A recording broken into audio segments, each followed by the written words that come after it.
Достар, қайырлы күн баршаңызға. Бүгін сіздермен ИП-мыз қай салық режиміне жатады, сол жайында сіздерге видео түсіретін боламын.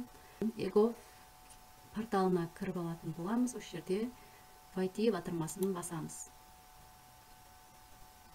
Өзіміздің ЭЦП ключімізбен қол қойып, жеке кабинетімізге кіретін боламыз.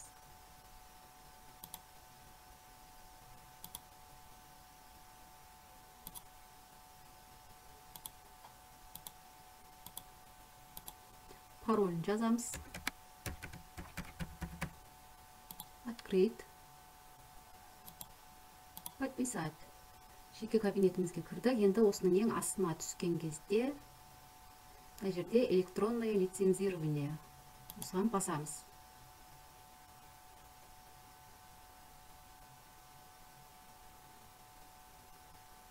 Мінекей достар, ЕГОВ порталына кіргенде бізде сразу личный кабинетімізге кіргізеді, e-лиценз. Порталына кірдік.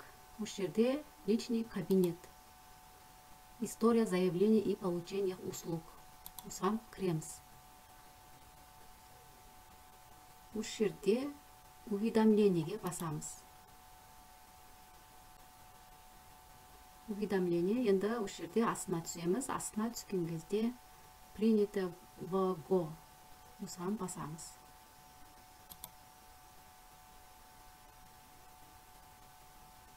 Мінекей достар, бізде барлығы шықты. Осы жерден өзімізге керекті уведомление, талон, барлығын осы жерден өзімізге тартып алсақ болады. Енді осы жерден біз қай салық режиміне жатамыз, соны көретін боламыз. Ол үшін скачать уведомление.